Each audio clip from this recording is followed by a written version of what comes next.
In the introduction, you write that emptiness is not a popular idea in modern life, which wants to fill any sign of ignorance with information and stuff the world with new products. Then you go on to say that we can find so much liberation in our daily lives by including emptiness in everything we do that I consider it the primary doorway to meaning. Can you tell us a bit more about how emptiness can be this primary doorway to meaning? I have felt this for many years. I think that's why I finally wrote this book. It's not something that just came to me. I feel that one of the most important things we can do in our lives is to allow some gaps in activity and in talking. I say in the book that we use too many words, and I feel that's the case. A little silence goes a long way. There are simple ways of doing this. For example, just recently I went to a doctor and sat in his office and sat in the waiting room. And there's a television going on toward the ceiling, and there are magazines there to read. But consistently for many, many years, I've gone into situations like that, and I just sit. I don't do anything. I don't read. I don't watch whatever video is being shown. I just, and I don't worry about it either. I'm not trying to complain about it, not at all. I just want to go in and sit. And some people, when I'm sitting, will hand magazines to me, like there's something wrong with me. I think that's one of the things we feel in these days, that if you're not doing something, there must be something wrong with you. And so my point in this book is that it's okay to be empty at times, to sit silently, to not be doing things, to allow yourself maybe some time in the day to just let life go on and not be part of it. Right. And like you're mentioning about being in the waiting room in the doctor's office, I guess there are opportunities for us throughout our busy lives to find those times of silence and stillness. I think they come every day. And so that could be a time of practicing your emptiness if you want. If you see, the thing is, if you have this concept in your mind, it's in your imagination, then you're able to actually do it. If it's not in your mind, if you're unconscious about this and you think every moment has to be filled or there's something wrong, then you won't be allowing any of this emptiness. And that emptiness can be calming, and it can allow you to have thoughts that otherwise you might not have. It even allows you to notice the feelings you are carrying with you, that if you're busy all the time, you may not pay any attention to them.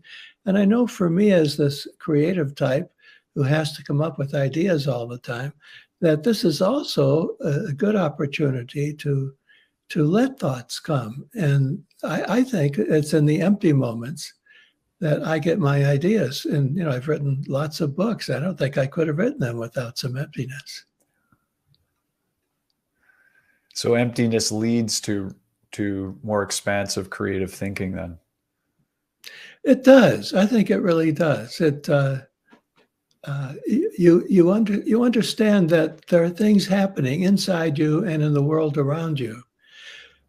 This is another idea related that's very important to me, that we can be inspired.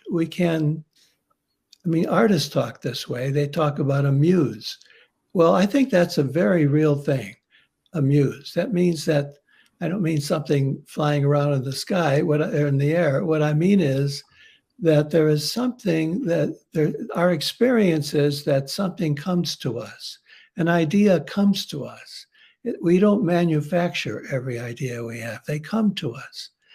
And I'll tell you, one poet who was very good at talking about this was Emily Dickinson, she would talk about a visitor coming to you with an idea.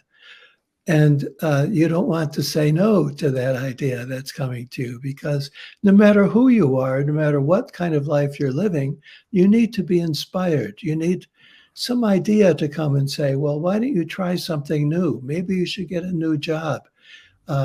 Why don't you travel a bit? Because that would be just the thing for you right now.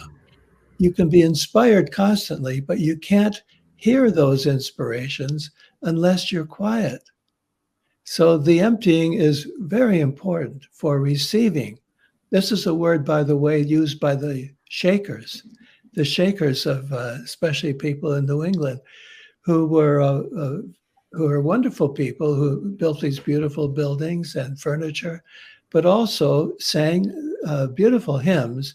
They had certain people chosen in their community, especially to be able to hear the inspiration when it came. And they were honored people in their community. So it's that model that I'm talking about. If you can be quiet and still, you will be inspired, and then you have some material to go forward. There's a distinction, isn't there, between this positive emptiness that you're talking about and a different kind of emptiness that people might feel in their lives that they might equate to like a depression or feeling like there's no meaning or purpose. That's why I had trouble getting a title for this book, because a lot of them sounded pretty negative. If you said how to be empty, you think, well, I don't want my life to be empty. It's empty enough. Yes, there is, the word does speak to, in a negative way, saying that we don't have what we need, or we feel vacant, and you want a richer life. So they're opposites.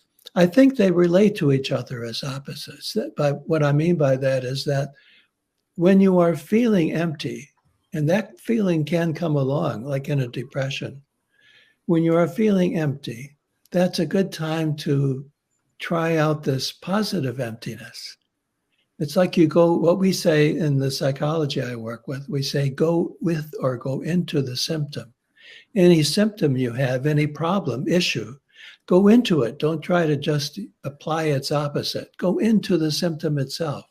So if you're feeling empty in your life, that is a clue to find some fruitful emptiness, to find some space that can give you a deeper feeling of your own presence, of who you are, and maybe even help you feel more alive. So that's how those two things, I think, can relate positively. One of the things I really loved about this book is that you referred to the Sufi teaching stories of Mullah Nasruddin a number of times. And what we're just speaking about here reminded me of one of those stories, which was you titled "How Many Tigers," where Nasruddin goes hunting for tigers. It's on page 75. Oh, yeah. That's a good one. Shall I read it? Please. Okay. One day, the leader in his village asked Nasruddin to go hunting for tigers. Nasruddin felt he had to go, but didn't want to. When he returned, his friends asked him, "How did it go?" "Excellent," he said. "How many tigers did you kill?" "None." "How many did you encounter?" "None." "How many did you see?" "None." "Why do you say the hunt was excellent if you didn't see even one tiger?" When you're hunting tigers, none is plenty.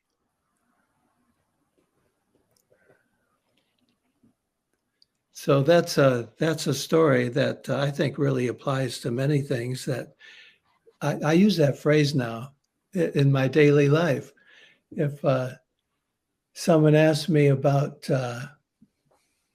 I don't know, of let's say making trips to the store, I like going shopping, but none is plenty sometimes. You don't have to always go and do things that maybe, especially at a time you don't feel like doing it. In other words, the idea is that a lot of times in our lives, it would be good not to do things because none is plenty. You don't have to do everything. You could stop doing things you really don't like. Although notice in the story, he went hunting even though he didn't want to. There are lots of times when we do that. There's so many things we have to do we don't want to. And sometimes I think we have to just go out and realize that you don't have to have success all the time. You don't have to get what you're looking for. You can come up empty, and that's good. And just remember this line then from the story, none is plenty. I really love how one of the things you remind us of in your commentary on this story in the book is that sometimes the goal is what keeps us moving forward on the journey. That and by not achieving it, it actually keeps us moving in the right direction. Yes, absolutely. Yes, this is a big issue because a lot of people are goal-centered. You know, they have goals in what they do. I remember once I was invited to give a tape series for business people. And I went to, I'm trying to remember where I was. I think it was Toronto. And I sat there in the studio, and the first thing I said was, it's not a good idea to set goals. And immediately the director came over to me and said, you can't say that. This is a business tape. We're all about setting goals. So I had to try to find some way to say what I wanted to say without saying a bad thing about goals. But now I can say that I learned this from Carl Jung, who is a great source of inspiration and wisdom. He said that the goal is not something you want to achieve. It's something that keeps you in the work. It's like it's a fantasy to have a goal. It's in your mind, and that keeps you going. But you don't have to actually achieve it. And I think that is one of the points of this story. You don't have to achieve the goal. And I ended this passage, by the way, this section, with a line from the famous poem by Cavafy about Odysseus going on his journey, trying to return home from his journeys, and to Ithaca, where his wife was waiting. And at the end of the poem, Cavafy says, Ithaca has given you the beautiful voyage, but she has nothing more to give you. It's so interesting. You know, in other words, Odysseus made his trip. He wanted to go home, and that kept him on the sea and going through all of these challenges all the time. But the Ithaca, that's the job of Ithaca, to keep you going. And that's the job of a goal, to keep you moving. But the purpose of the goal is not to give you a very specific outcome.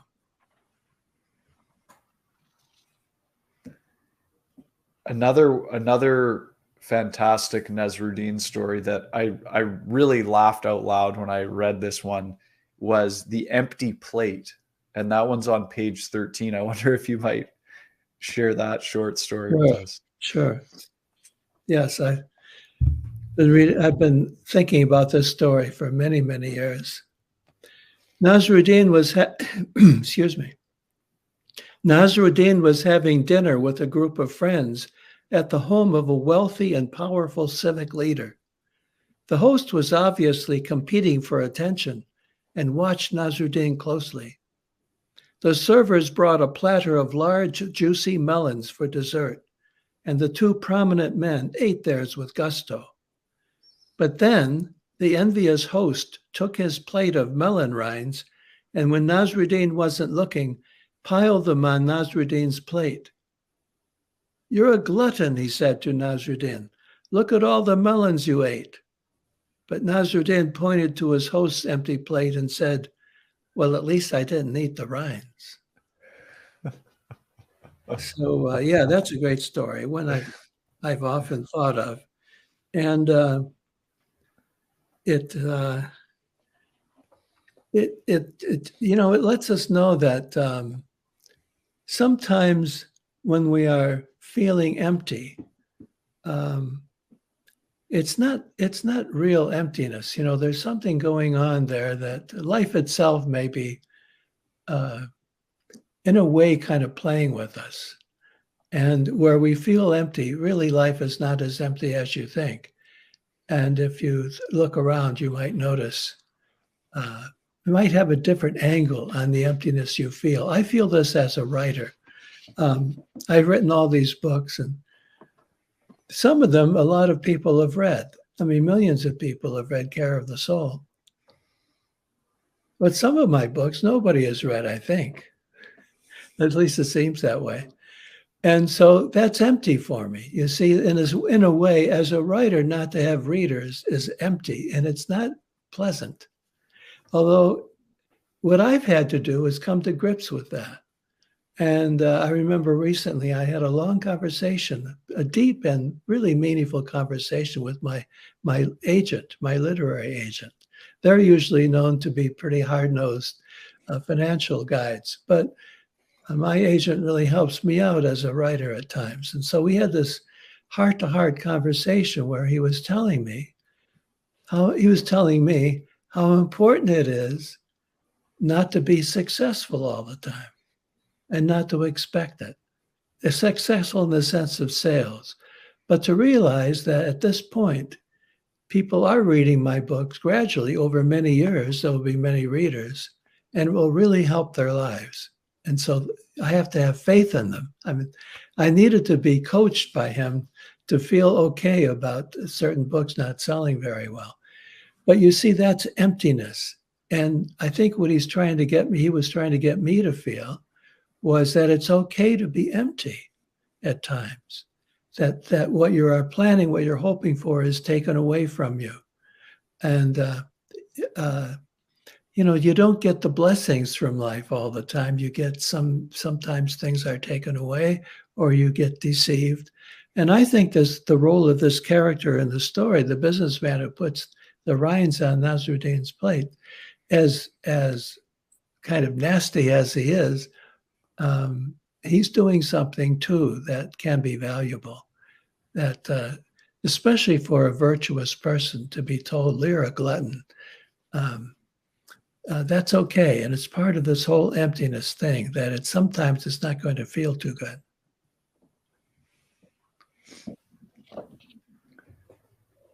Thomas, you've been working as a psychotherapist for over 40 years and as a lecturer and teacher role. Mm-hmm. And the story of the empty carriage, I really love that. And I'll just there's a couple little snippet quotes from your commentary on that story that I wanted to share. You said, "Many spiritual leaders do not understand the paradox whereby the best leader is a good follower, the best teacher a good student." And then you go on to say, "The emptiness of learning means that you, the teacher, full of information and skills, are not the focus of your students." And then a little later you say, "The teacher points towards knowledge and is not the origin of knowledge."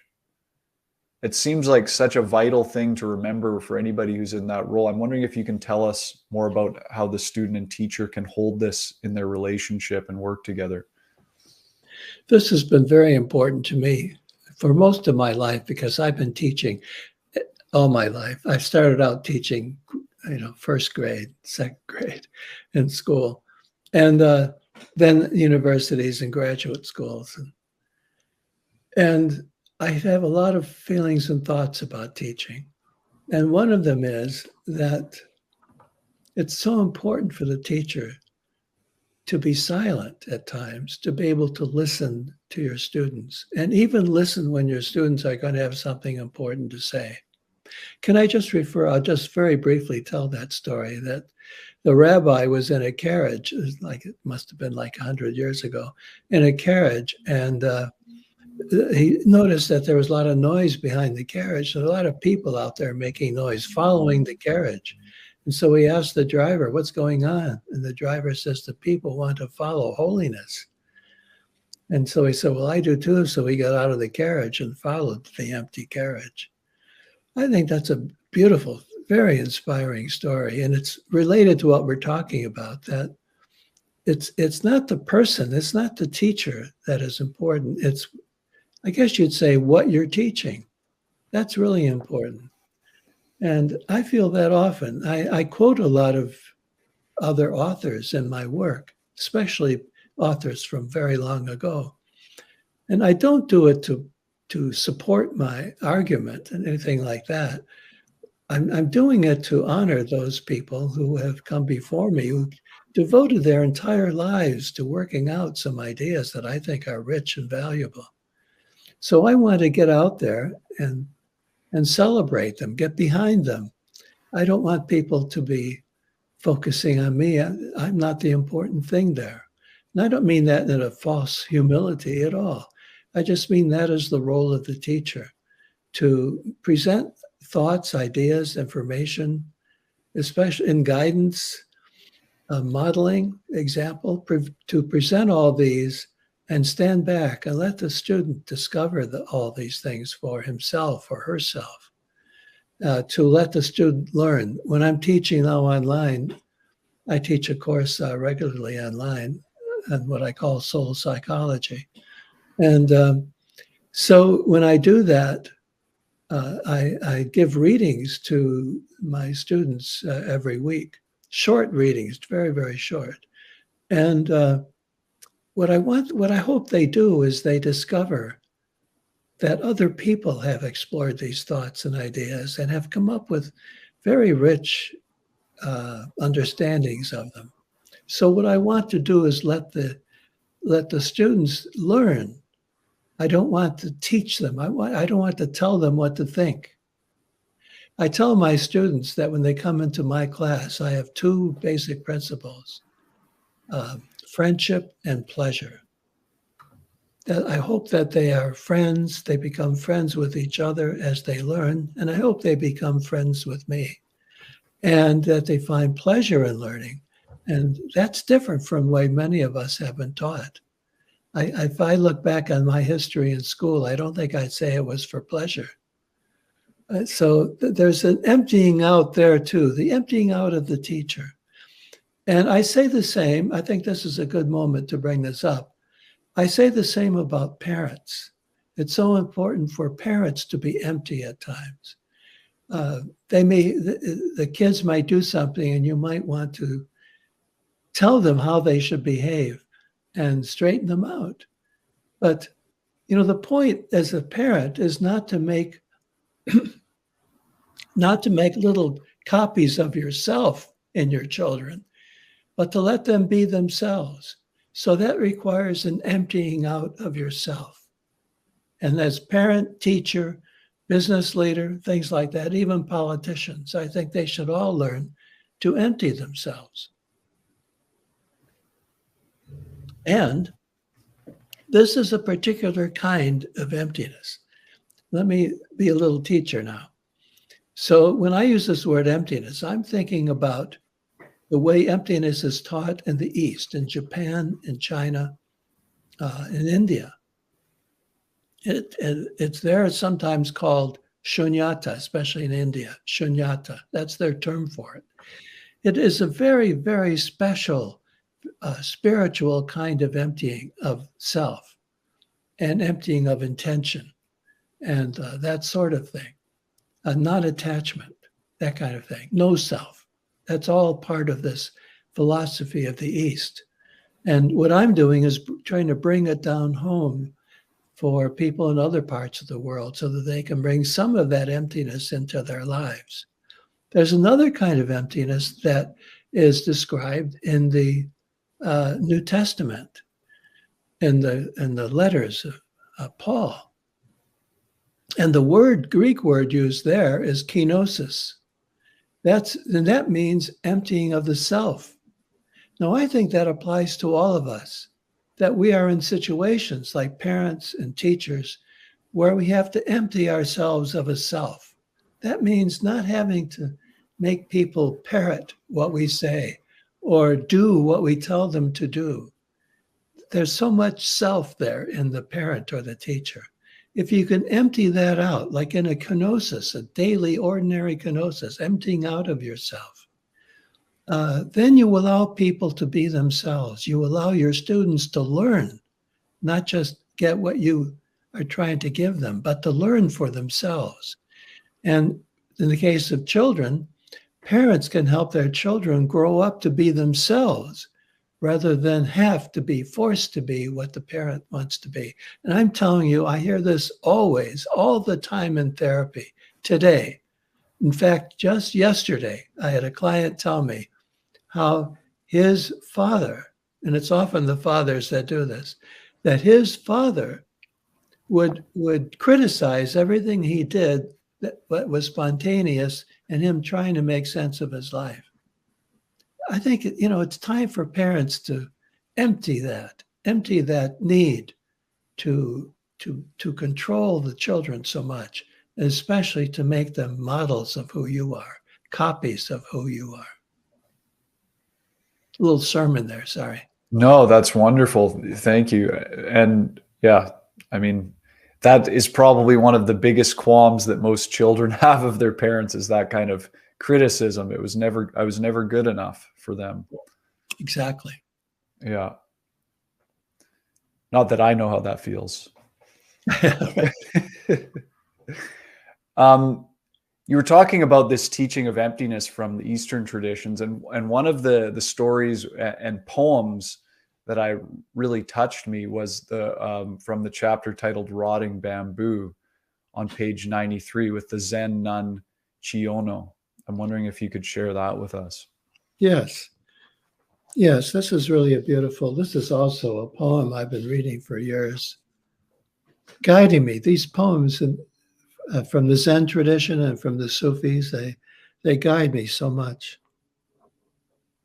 Although later we'll talk about how other traditions also do the same. So, the Zen nun Chiyono studied Zen and practiced meditation for a long time without getting anywhere. One night when the moon was big, she carried water in an old bucket bound with bamboo. The bamboo broke and the bottom of the bucket fell off. And in that instant, Chiyono was liberated. To mark the moment, she wrote this poem. I did everything to keep the bucket from breaking because the bamboo was rotting and would soon give out. Finally, the bottom gave way. No water in the bucket, no moon in the water. It's a beautiful poem. And I think it's, I think it's fairly clear that in our lives, there are many things that may take a while to realize are rotting. For example, maybe a lot of people come to a point where they feel their career is rotting, their job is rotting, it's getting rotten. It's not growing. It doesn't have any sign of its youthful vitality anymore. And a lot of people just continue to remain in that position, that attitude. And years go by, and they know there's something wrong in their life. They feel empty in the bad sense. They feel that something is wrong. They may have symptoms of loneliness, depression, pain, different manifestations of this. Their relationships might be in trouble. So what they don't see is that something is rotten here. Something is rotting. And if you can notice that and realize that it's just part of life, things do that. They get rotten, and it's time to find a replacement or something new. Maybe it's time to get a new job. Maybe it's time to move to a different place. Maybe it's time, even for some people, it's time to assess the relationship you're in. Or if you know that it's rotten, to do something about it. This is based on a very important point, I think, that I get from one of my teachers, Rafael Lopez Pedraza, who was from Venezuela, and a wonderful teacher. And he said that the psyche needs to move. And that movement is what we're looking for in psyche. That's the point in therapy. It's not to solve problems, but to help the psyche move. And I think that's an important point. And that's a part of the idea of this poem about the rotting bamboo. The bucket's going to fall out. And what she says is that the moon, of course, has been reflecting in the bucket. So the moon is in the bucket. And that means that the whole world is involved in this. Your whole world is at stake. There are times when you just have to make a change and realize that something is rotten and do something about it. And I think that's a beautiful little aspect of this poem, that the moon is carried in your bucket. So when, it's only your job, but your whole life is involved, and maybe your relationships, your family. There's much more involved than you think. So it's not just yourself. So then let's keep it moving. Let's have movement in life, not be static. And look around and ask yourself sometimes, have I been doing this too long? Have I been living here too long? Sometimes the answer is going to be no. It's great to be in the same place for a long time. Other times you'll say, something's rotten here. The bamboo is rotting. So you go back and read this poem, and it may inspire you. I just want to remind our live audience that Thomas Moore will be addressing some of your questions. So go ahead and type those into the comments or chat field on YouTube, and we'll address some of those shortly. What you were just saying, Thomas, reminded me of, I can't remember where it was in the book, but you talked about the difference between trying to solve somebody's problem and just listening to them, deeply listening. Is that a way to keep the psyche moving? Is that? Yes, it is. Obviously it is, I think, because what you're doing there is you're giving a space for a person to think and maybe say things. You have to be patient. Like I know as a therapist, when I'm talking to somebody and they may come to the end of a statement, something they've described about their life. And if I comment on it and say something about it, that will end that little segment. But if I remain silent, usually what happens is that people add something to it. There's almost always more to it. And if I'm not silent, that more won't come forward. And that more that comes, I can tell you, is very often very valuable. That's a valuable addition. That because what they've done, they've come to a point where they're comfortable having said what they did. The next step is going to they'll probably be more revealing, something that will come from a deeper place. That's almost always the case, I think. So it's very important for me to be quiet at the right moments, to sort of have an intuition, use my intuition a great deal. Is this a moment where it's important for me to be quiet? Not always, but sometimes when I am, if I don't say anything, even though I'm tempted to make a comment, more will come forward, and that would be much more valuable than if I go in and say something. I think that's true in our daily conversations. Imagine if once in a while you had the skill of not speaking. This is the eloquence of silence part of this book. What if you had the skill of not speaking, and it could allow somebody to maybe say more than they normally would because they have an opening. They have some space. They have some empty space there that they can then add to what they wanted to say. And if you don't allow the space, there's no way that they can pursue it and go further. It's very important in our daily conversations to allow some space. Let's say a parent, the child is crying and very upset, trying to express himself and can't do it. Imagine instead of berating them or even encouraging them, you just maybe sat down as a signal that you're going to listen. And then you remain quiet. Let the child speak. That could really change the whole method you have for raising your children, to learn when to be quiet, when to make a gesture of openness and emptiness, that the child can say something and maybe do something, or maybe just continue crying.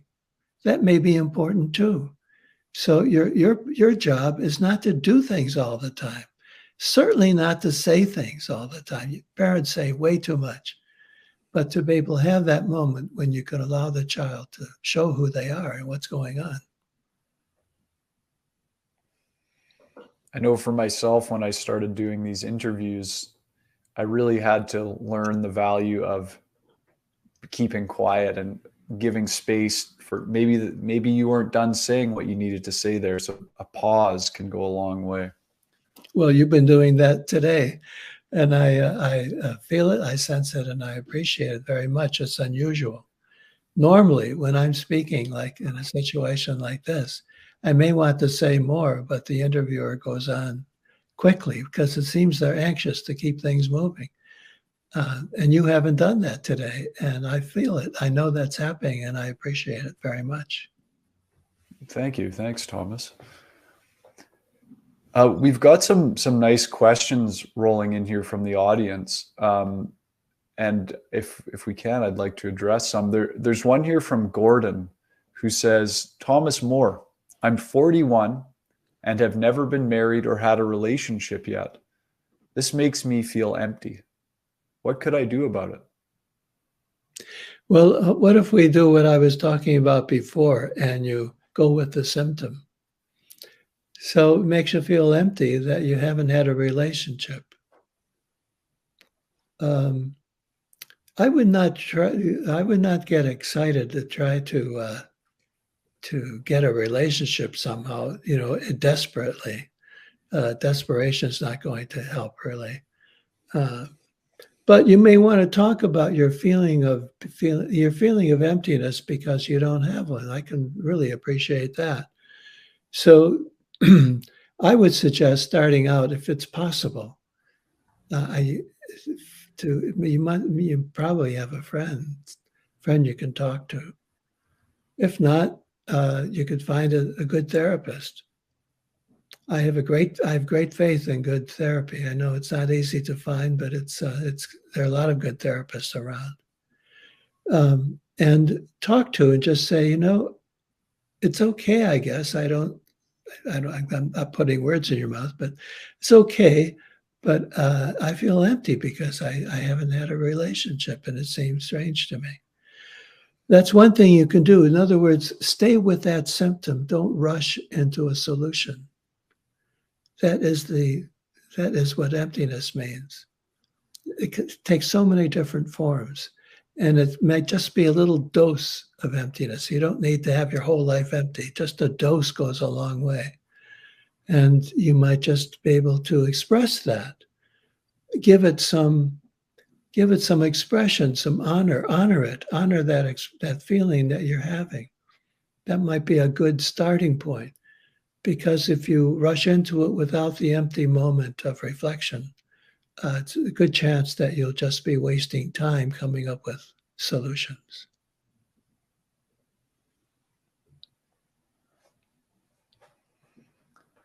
There's another question here from PH Pime, who says, I am still in a period of grieving after losing a life partner. As a writer, I want to transform my grief through a writing practice. How might I move forward with this? That's really good. I'm very sorry about that feeling. I know all of us, probably most of us anyway, have lost people who are significant. I think of my parents every day. And, my friend James Hillman, it's like he died just yesterday. And I want to talk to him. I want to call him up on the phone. I know it's very difficult. And writing about it is a transformation of those feelings, or in the best sense of the word, the alchemical sense, if you understand any of Jung. The alchemical sense would mean a really deep, solid, and valuable transformation of those feelings into, or sublimation. The alchemists use that word, sublimatio. Sublimation of those feelings into another form that is bigger in the sense it reaches more people. Also, finding more words for it. Words really are so valuable and important. I am so grateful that I'm a writer, that I've done that from my life, because it has allowed me to perform an alchemy on my own experiences from over the years, especially the painful ones. That's why I often write in my books about some of the difficult moments I've had. That it's a sublimation of, in the good sense, of my my experiences, not meaning they're going to vanish, meaning that they reach a level where I can reflect on them more, and and something happens, then they change, and eventually can handle those feelings. When they're raw, it's very difficult to. The alchemists referred to the first substance they used. They recalled it prima materia, which means raw material. And when we have raw emotions, they're difficult to handle. But if we can perform some processes, some alchemy on those emotions, we still have them, but they're at a level at which we change and they change, and we can live with them, live with those emotions better. It's not good to keep emotions at a raw place all the time. Jung was so inspired when he came up with the idea of alchemy, having something to do with our emotions and with our psychology. So I would support you and encourage you to write about the experience, and not to try to do too much with it intentionally, but just write it and let the writing come out, and stay close to the experience and close to your emotions. At the same time, though, they will lift in the sense of sublimating. They will lift and reach a level where you might be able to live with them better, and also see that other people will be able to hear what you have to say because you have raised them to the level of language. And I would suggest using beautiful language, not just factual language. Don't just give the facts. Try to find beautiful language. Like write more poetically, even if it's prose. The more beautiful your language is, the more alchemy takes place. That would be very useful. I wish you luck. Both Gordon and PH Pime, who put forward the last two questions, have commented with "Thank you so much, Thomas," in the chat field. So there's a question here from M. Kelly, who says, and I know we touched on this a little bit at the start of the interview, but I think he's wanting to take it a little deeper. M. Kelly says, "I think it very important to differentiate the existential experience of nothingness, which activates nihilism, whereas emptiness can activate a paradoxical fullness, not yet ripe. Say more, please." Oh, that's beautiful. You're right. You're right with me. Absolutely. There's what Jean-Paul Sartre, some of his friends might describe as nothingness and emptiness, meaning nausea. I think that was the word he used, sort of a philosophical nausea of nothingness. Camus gave us some of those feelings in his writings. And that's not what this is about, although it could be related in the way I mentioned before. A solution to nausea, philosophical nausea, might be emptiness, shunyata, that kind of a spiritual emptiness. It's a different kind of emptiness altogether, and yet it's somewhat related. I have a feeling that when the existentialists, we're talking about people probably writing their books in the 1950s, that's my era to some extent, my high school years anyway. And we don't think that way too much anymore.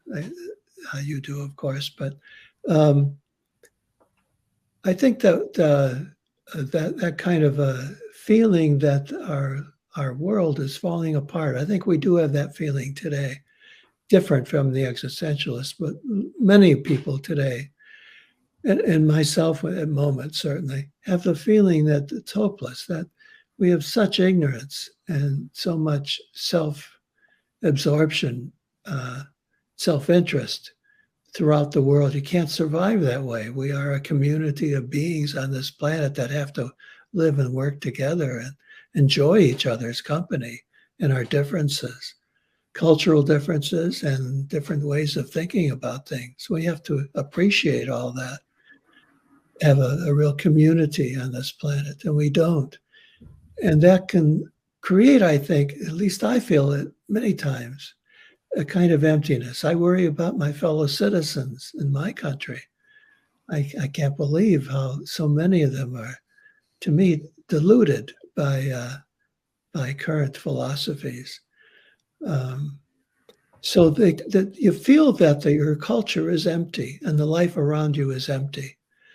I think maybe that's why the existentialists, that's what they were getting at to some extent.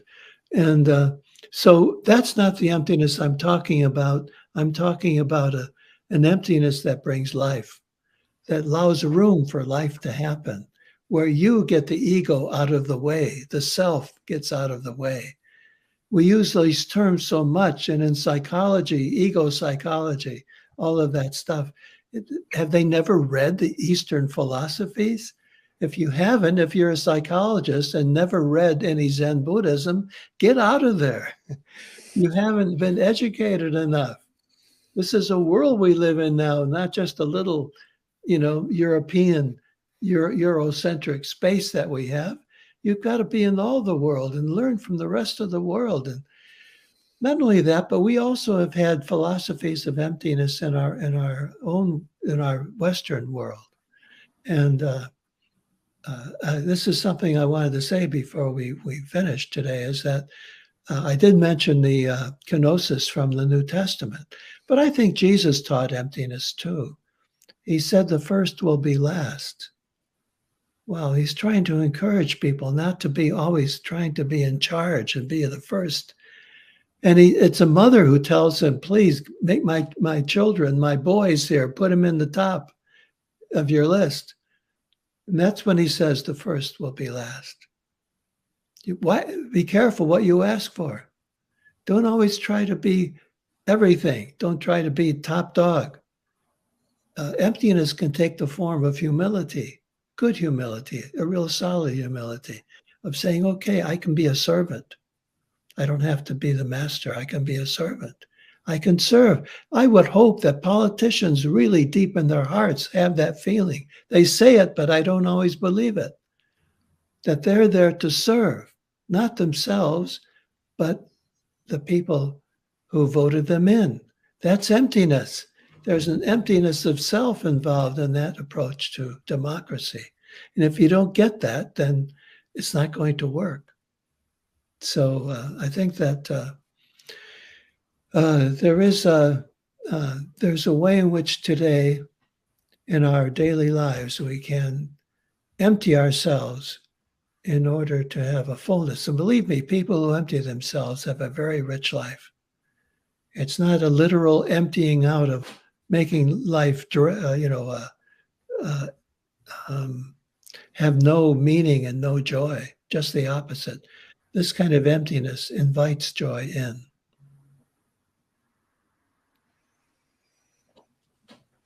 Thomas, I think we have time for one more audience question.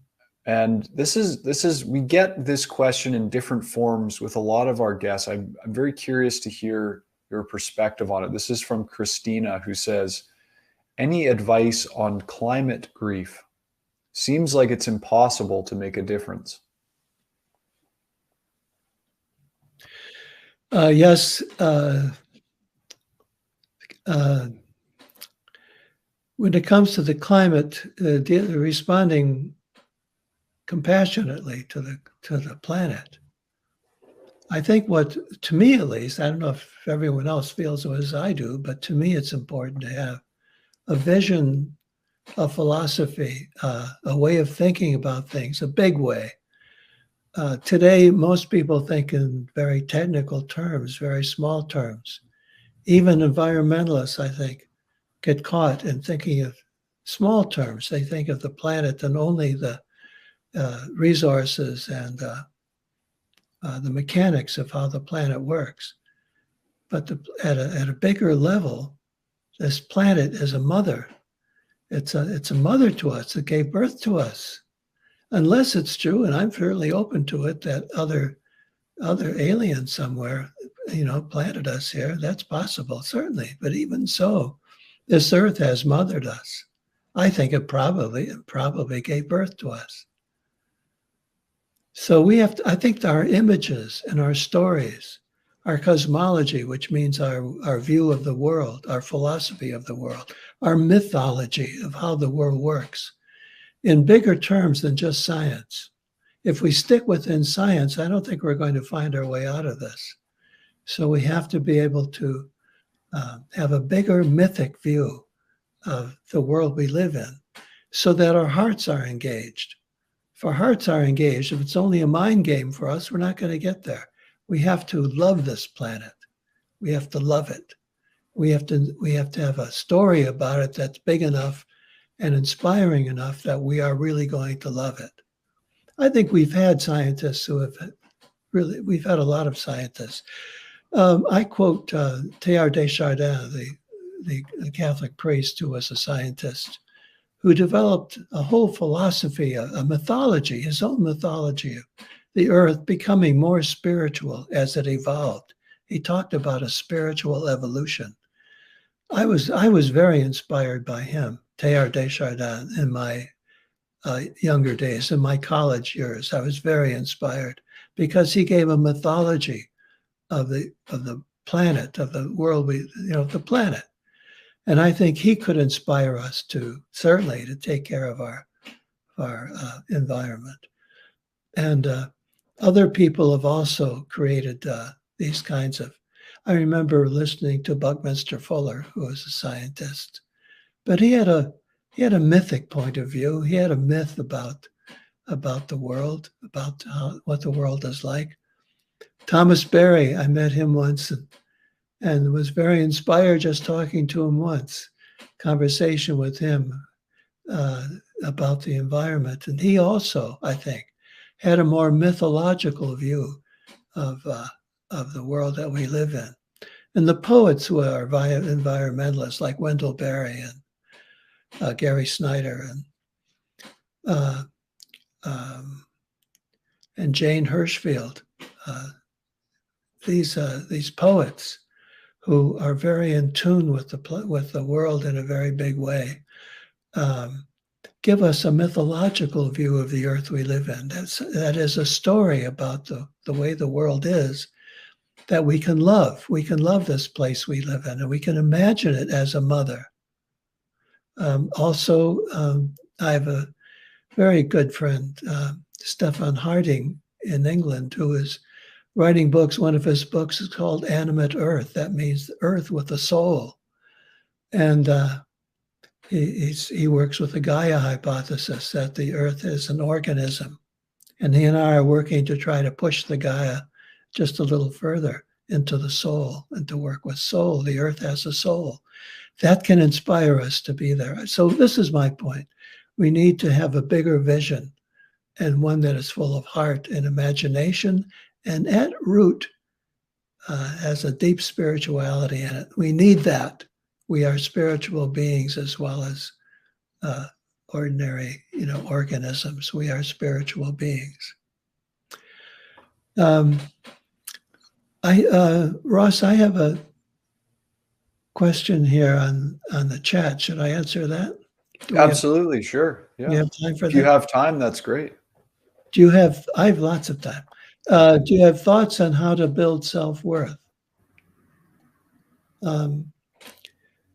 I wanted to respond to that because self-worth is such an important thing. Because I'm talking here about emptiness and emptying yourself. I think there's an odd paradoxical way in which this idea of emptiness and self-emptying can help self-worth. Because self-worth doesn't come from an ego place. I think if you could expand your notion of who you are and what your world is, to realize that by reaching out toward other people is better for yourself than trying to build up this ego sense, this limited sense of who you are. But understand the paradox that by going out to somebody else, just doing something of kind of a giving to the world, giving to your world, to your family, to your the people in your neighborhood. Just doing that will help your self-worth, I think, because you understand that self is not an ego. It's not this limited small thing. It's more the muscle with which you engage the world and which you are expanding all the time. If you have that expansion going on, expansion of who you are by being present to other people, that is going to, I think, increase your self-worth much better than focusing in on yourself and going to workshops and things like that to feel better about yourself. I don't think that's a good way to do it. The way to do it is to go out to realize this is the nature of the self. It's to be engaged. That's why love is so important. It's the center of Christianity, believe it or not. You don't see that much in Christianity these days, but that, the original gospel source is about love.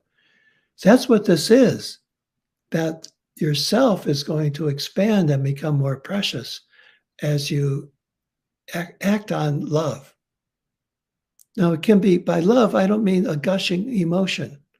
I feel it. I tell you, when I write my books, I feel some love. When I do therapy, I feel love. Some love is friendship love. The Greeks called it philia, like Philadelphia, philia. And that kind of love is real love. So if you can befriend the world, and I would say treat everybody you meet as not as a friend exactly, but in the mode of friendship. I hope you understand me there. What I'm trying to say, not everybody can be your personal friend, but you can act from friendship, from that place, and from the love that is friendship. I do that when I go to a store, believe it or not. When I go to a store, I try to establish a momentary friendship with the clerk who is helping me. A momentary friendship. It's not going to last. It's friendship love. It's a form of love. When people come to my door, I really do this. My family would tell you. For a while, we had this person coming to our door, a delivery person, and she looked quite depressed. I made it my job to help her with her depression. I didn't pretend I was her therapist, but when she came, I would say things to her to establish a momentary friendship, a kind of love in that interaction. That is not just to make, and it's not phony. I know people can make fun of that. I really mean this, based on my studies in Epicurean philosophy, and the whole history of friendship, and it's been written about for centuries. And if we could do that, that self has got to be helped by that. Your self-worth. Not because you're making yourself a bigger thing, but because you are realizing that it expands. It goes out very concretely, very intentionally into the world. And that will help you a lot, I think. Thank you, Thomas, for taking the time to answer that one.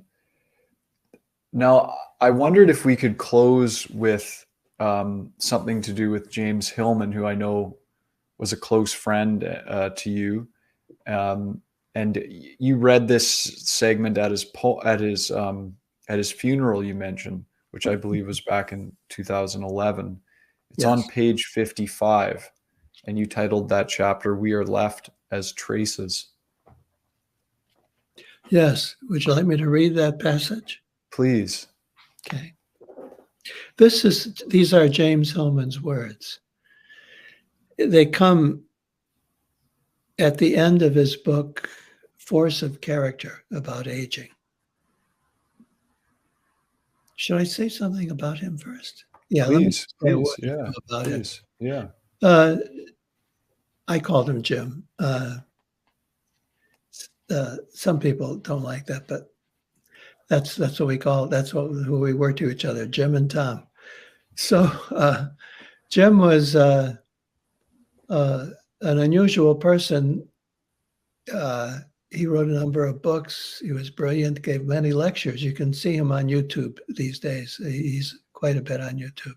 He was videoed quite a bit. But he had a genius, absolute genius, for taking up an idea, anything, any issue, a problem, whatever it was, and really reimagine it to its core. I admired that constantly. And when I was with him as a friend, we would just go out to dinner or just go for walks or things like that. He loved baseball. We'd go watch baseball games. And he would always have a fresh idea about things. I'll give you just a tiny example, and this is not major or important, but just to show you how his mind worked. So this was, I remember, when he first came to Dallas, where we were living a number of years ago. And he didn't drive at that time. He didn't drive much ever, I guess. And so I offered, when he first came, I said, Jim, I'll take you anywhere you want to go to get to know the city. If you're going to live here for a while, I'd be happy to show you. So he said, I'd like to see a ball game. I'd like to see a neighborhood ball game. So I said, okay, let's go looking for one. So we drove around and we saw these people playing, young people playing baseball in a baseball field in the city. So we parked and we got out and watched them for a while. And he said to me at that time, he said, what I like about baseball is that it's such an interior game. There's so much going on inside the people. They are having to think ahead, like in chess, and they have to. They're trying to ascertain, figure out what the other person is thinking. That will help them to win their game. They have to try to imagine the other person. That's such an important skill, he said, to be able to get into some other person's frame of mind, to get into their interior life, and to look for little signals, maybe, what's going on. And then to play the game with your body and understand that there's a lot of magic involved in playing magical catches and hits. And home run is such a remarkable thing. It just inspires people. And what is that to the psyche? What is a home run to the psyche? So that's what he was talking to me about that first day. And I thought, wow, this is going to be really interesting hanging out with this guy, because he would see everything in relationship to the psyche or the soul. I came away calling him a naturalist of the psyche, meaning he was like someone who would go out looking at nature very closely. That's the way he was with the psyche. And then toward the end of his life, one time I visited him and he told me that he said that when the doctors told me that my cancer couldn't be cured, he said, I suddenly felt a shock to the psyche. He didn't say, I felt really disturbed. He didn't say that. He said it wasn't a blow to me. He didn't talk me language. He said it was a shock to the psyche. He was always interested in the psyche and took it very important. So with that in mind, here is the passage that he wrote at the end of Force of Character. We are left as traces, lasting in our very thinness, like the scarcely visible lines on a Chinese silk screen, micro layers of pigment and carbon, which can yet portray the substantial profundities of a face. Lasting no longer than a little melody, a unique composition of disharmonious notes, yet echoing long after we are gone.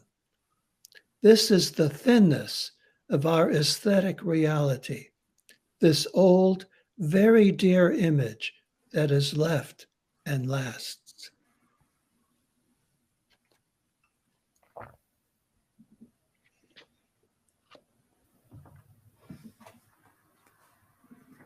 Thomas, what are the small traces that you would like to leave behind?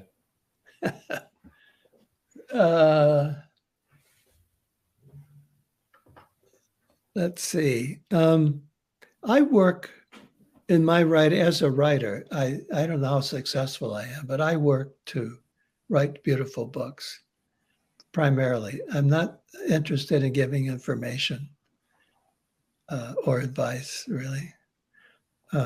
Although I do feel myself sometimes as a therapist, as an author, that I'm doing therapy on a page. But I really don't want to leave advice or anything like that. I think there's something about beauty. Beauty, James Hillman and Plotinus, who was one of the first people to write about the soul. He wrote that. Plato did too, but I mean, Plotinus really made a description of the soul and the soulful life important. That was in the 3rd century AD. And so they talk about beauty. So beauty is kind of the sign that the soul is present. And all my career, I've been writing about soul. I know it's a difficult word, and some people have maligned it in some ways, but it's a traditional word. You can go back to Plato, as I said, Plato and Aristotle, BC, writing before the time of Christ, and writing about soul, because there's a sense this is the valuable part of who we are. And if we have a soul, if we live in a society that has a soul, the ancients said we are more human then. Soul gives us our humanity, which we desperately need. So that's related to beauty. So I try to get some beauty. All these years, my wife and I, she's an artist, painter, and she and I have worked together to try to make our books physically beautiful. We've really made an effort. We've had to struggle with the publishers at times, and some of them have really reluctantly allowed us to.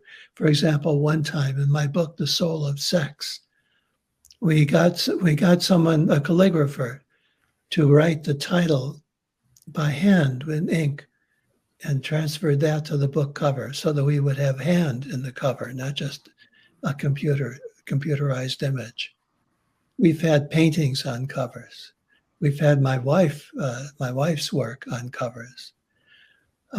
We try to find our favorite artists to be included in the book somehow. We try to make a beautiful, meaningful object as well. So the trace I would like, there's two actually, but the first trace I would like to leave is beauty. I would hope people would have a sense of the beautiful somehow there. And the second one is humor.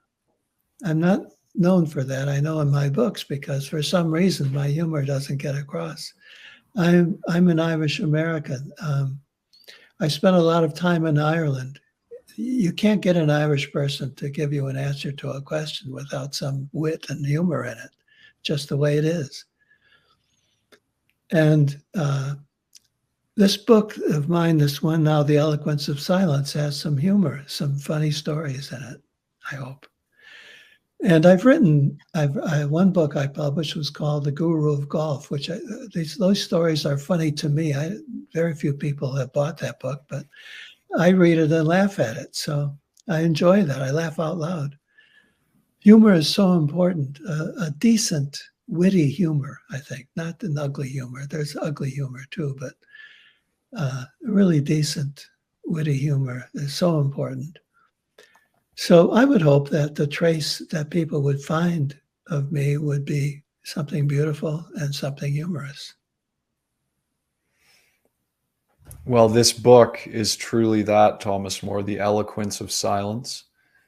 Surprising wisdom and tales of emptiness. I found it both beautiful and funny and deeply moving. And I want to thank you so much for taking the time and being so generous with your time today. Well, thank you very much for doing a beautiful interview. I appreciate that too. And I wish you well.